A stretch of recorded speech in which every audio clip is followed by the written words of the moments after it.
salama, salama, peuple de Dieu, soyez bénis abondamment. Nous voici encore notre rendez-vous, le Réma du soir, oui, le Réma du passage. Dès qu'il est 18 heures, nous passons dans un autre jour. Mon frère, ma soeur, quand le Père te fait passer dans un autre jour, c'est parce que lorsque tu traverses, tu ne traverses pas seul. Tu es un responsable, oui. Le Père te fait responsable des armes qu'il a mis devant toi. Bien-aimé, lorsque tu seras dans le jugement devant le Père, il te dira où sont les armes que j'ai mis devant toi. Chaque jour qui passe, le Père il te demandera des comptes. Pourquoi? Parce qu'il y a des personnes que le Père a mis à ta charge dans le monde matériel, mais également dans le monde spirituel, afin que tu les amènes vers la direction du Père. La traversée de l'autre côté n'est pas seulement pour toi, mais c'est pour les personnes que le Père t'a confiées.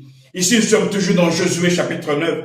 On arrive au verset 18. On dit les Israélites ne les tuent pas, car les responsables de la communauté leur ont fait un serment au nom du Seigneur, Dieu du soleil. Alors, tous les Israélites se mettent à critiquer leurs responsables. Bien-aimé, toutes tes actions sont scrutées par l'ennemi, mais également par ton entourage.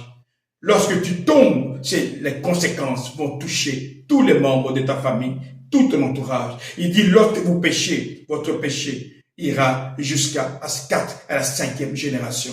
Mon frère, ma soeur, reste dans la sainteté parce que ton péché a des conséquences même autour de toi. Oui, la réputation de Dieu est en jeu.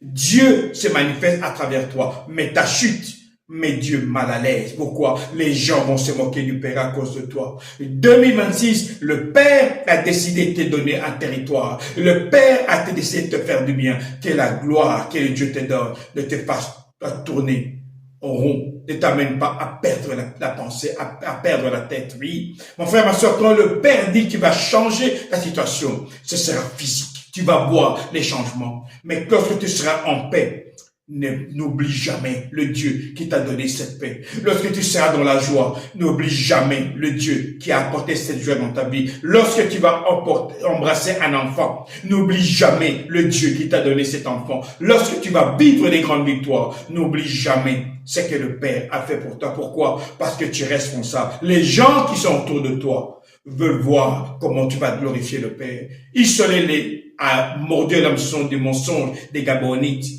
Et le peuple s'est fâché. Il s'est fâché contre qui? Contre leur autorité. Pourquoi? Parce que tu es une autorité. Mon frère, ma soeur, quand le Père décide de te faire traverser, il te fait traverser non seulement toi, mais toute ta maison, toute ta nation et tout ton peuple. Mais pour cela, tu dois être très conscient. Et le réma du passage est un temps de discours, des discussions avec le Père, où le Père te rappelle toujours, reste dans ma présence. Voici les chemins à suivre. Reste dans ma présence. Garde la tête froide, malgré la bénédiction, malgré la joie.